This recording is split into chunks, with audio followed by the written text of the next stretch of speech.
If you're single and in the dating pool, there's no doubt that you're going to come across somebody who you find attractive and they find you attractive who's going to be recently divorced. Here are some things to consider before you start dating them.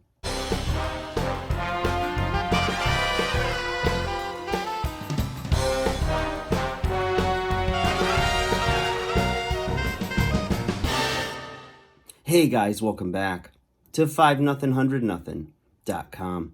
I am Fugit.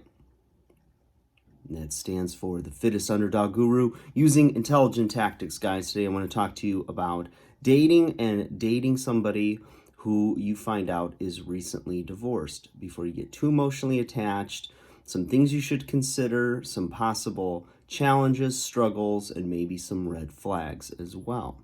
Okay, so I'm going to talk to the ladies about this one because I'm a man and I am divorced. And I don't live in a van down by the river. Contrary to the internet rumors, Google needs to change those search things about me because it's not true. I live in a RV down by the river. But I digress. Here's what I got for you guys.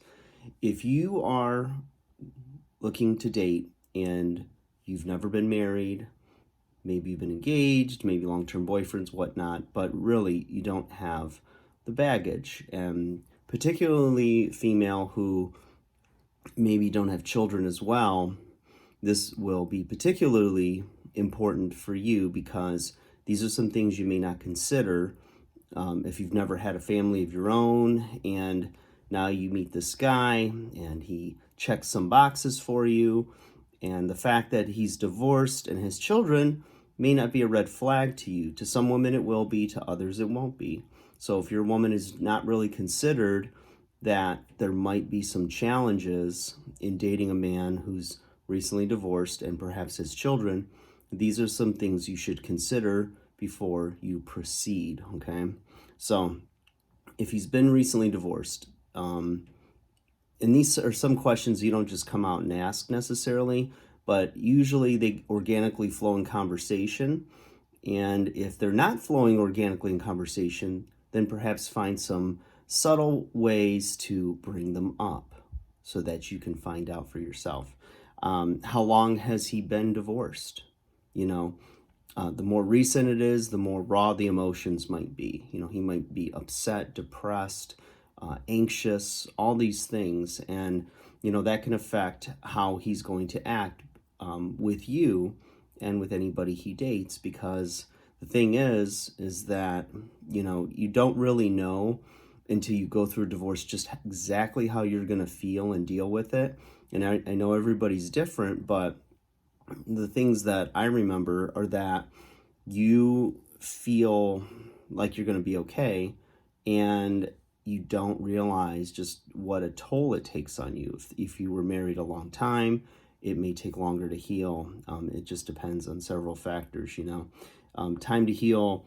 Men and women alike need time to rediscover themselves as a single person. I mean, if they had, some drunken night in Vegas and got married and 2 months later, divorced, whatever, that's another situation. But somebody who built a life with another person, and, when you take those vows, you do plan on forever. The intentions are there, and nobody plans on getting divorced when they get married, or else they probably wouldn't get married, right?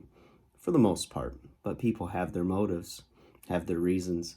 So, there's a time that's needed to rediscover themselves as a single person and really just rediscover like who they are, what they like, what they want for their future. And some may have considered this, but some haven't. And, as they're healing and recovering, you don't want it to be on your watch, because you don't know what you're going to get with that person. They might be going through a midlife crisis now. They may feel insignificant or not good enough for somebody, and they're going to work out all of that junk and those toxins from that previous marriage with you. And that is a big undertaking. So don't take on this project unless you know what you're getting yourself into, and don't think you're the exception to the rule and you're going to be just fine, and you're going to help them heal and find love. It could happen, but it probably won't. So you don't want to be their rebound, where they are just trying to put some notches on bedposts so that they can feel good about themselves again, right?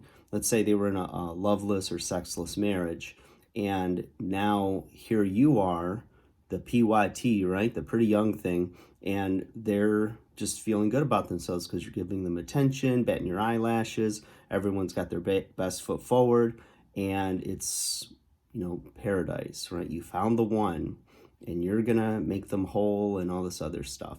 The thing is that not saying you can't meet somebody right out of a divorce and have a healthy, long, sustaining relationship and possible marriage, but the likelihood that this person's going to need some time to heal, date a few different people, and really rediscover themselves is there. And if they're fresh out of a divorce, you just might be the rebound and somebody that they need to build their self-esteem. Now, if you know this going in and you're not looking for anything serious, it might seem like a good idea, but it's very easy for our emotions and our heart to get wrapped up in a person when you spend a lot of time with them or when you have an intimate relationship. So you want to be careful, again, not thinking you're the exception to the rule, but you want to proceed with caution, if at all. Another thing to consider is, how did things end with their ex, and who wanted, the divorce?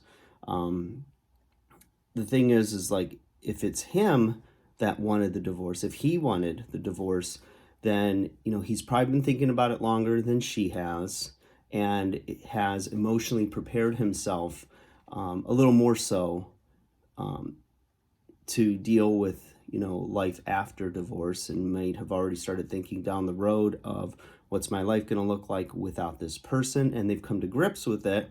Not to say that there's not still some scars there and hurt feelings and whatnot to deal with, but he's probably in a better position than if he, it came out of left field that, she wanted the divorce and, took half the money and, the kids and whatever.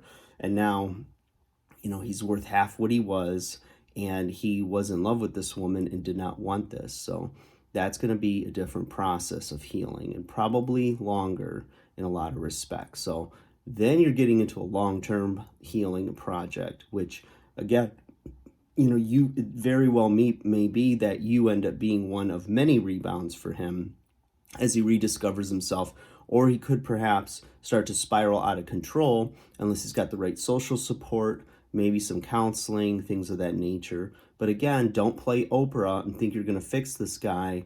It may be beyond your scope, and it just depends on the person, personality, situations, his upbringing, all kinds of factors. If he has a life outside of that marriage, or was it all, everything was her, everything was the kids, what have you. So you don't want to be that rebound, because it happens quite a bit, and it becomes like a stereotype that you see the divorced guy that gets the young girlfriend, or the guy who's still married and starts dating the really young girl who, he never commits to or never really is super serious about, but he thinks he is. His feelings are there. His ego is getting stroked by having, this younger, prettier version of his wife, and he feels young again. And you don't want that to happen to you, because that takes some time to heal, and you don't deserve that. You deserve better. You deserve somebody who's healed, readily available, and you agree to the terms of the relationship, not where somebody has an emotional upper hand or control. So think about that. Put that in your little pipe and smoke it. If it was, a situation, again, where there were children, then, there's several things to consider if you start to get serious with this person. One is going to be the finances. So not only is he going to have spousal support or alimony, but now he's going to have children to support for several years, maybe another decade, maybe 2 decades, depending on how old they are. And so realize that if you do build a life with this person, that their finances are going to be spread out. It's never going to be your money with him. It's going to be, here's the money that's allocated to his previous life. And, that can be something that if you're a single person who's never had children, is a really bitter pill to swallow. You might think, because you're so emotionally bonded with this person and everything seems great, that, love will conquer all and you'll be able to handle this no problem.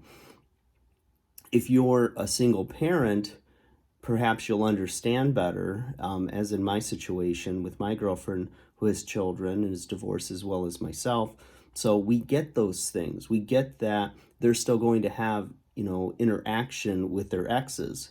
The single women that I've dated after my divorce always had a problem with, my ex communicating with me about my son and what we need to do as far as either a schooling issue, insurance issue, whatever. You become more of a partner with your ex spouse. And there's no way around that, unless the person is deceased or lives out of the country or isn't necessarily in the vicinity. But if you're sharing custody, they probably live in a somewhat closer proximity. So realize that that person, that ex, is always somehow going to be around in your life, whether you like it or not. And that's just the way it is, because they had responsibilities with this person. They share a child or children with them. And so that's going to be part of the deal. And, you can say it all you want before you actually get into the relationship. But if you're single, no kids, and now you're involved with somebody who was divorced and has children, it's a whole new ball game for you. You don't get that clean slate. You've got to deal with some of the things that are to come with that, and that's that partner, your partner's obligation to deal with those things financially, in some cases emotionally, like dealing with the kids' adjustment to divorce. And so that you're in it. You're part of that equation. And if you start to make a power struggle with the kids for his time, or her time if it's a man watching this, it's really a hard thing when you're pitting a parent against their kids, and you don't want to be with somebody who's going to side with you and brush their kids off because you need more attention. You want someone who's a good parent. It shows it's an act of care. It shows their character, that if they're always blowing off their kids and missing their games or missing their calls because you want their attention, it doesn't show or express how much they love you. It just shows that they're not being a responsible parent, because you really need to keep it as a divorce parent. You need to keep it in check, where your priorities are, where your responsibilities are. You might love this single person that's in your life now, but you still need to be a good parent. You still need to be responsible, get to work, pay your bills, all that other good stuff. You're going to be splitting time. So depending on whatever the custody arrangement is, you might have half the week with them alone and half the week with kids running around. And it's a really interesting balancing act. Are you their friend? Are you their parent? You're basically a support system, and you should be enforcing whatever rules and standards that he and his ex have for those kids, and be more of a partner and less of a friend, because kids are manipulating and they will turn you on each other, whether it's a boyfriend with their mother or a girlfriend with their father, just like they did or would with both parents being in the house. It's divide and conquer. They are selfish, but that's just the nature of being a child as your brain develops and you figure it all out. So think about those things, about the attachment of, think about this too. If he does have kids, he or she has kids, and you're building this bond with them, you're also going to bond with the children. And if this doesn't work out, it's going to be even harder, because you're not only giving up this person that you loved and spent a lot of time with, but you're also now giving up those kids. And maybe you formed a bond where it's like a friendship, a bond, or Maybe you felt like you were going to be a good stepmother, stepfather, and now all of a sudden you're breaking it off with not only this person, which is hard enough emotionally, but now with these kids as well. And it has a long lasting impact and and it can impact the kids just as much as it's impacting you. So the chips are high, right? The stakes are high. The chips are high. The stakes are high, whatever that is. But, anyways, just want to give you guys some food for thought and let you know what I thought about it. And be careful. It's a dangerous world out there. Like, share, subscribe.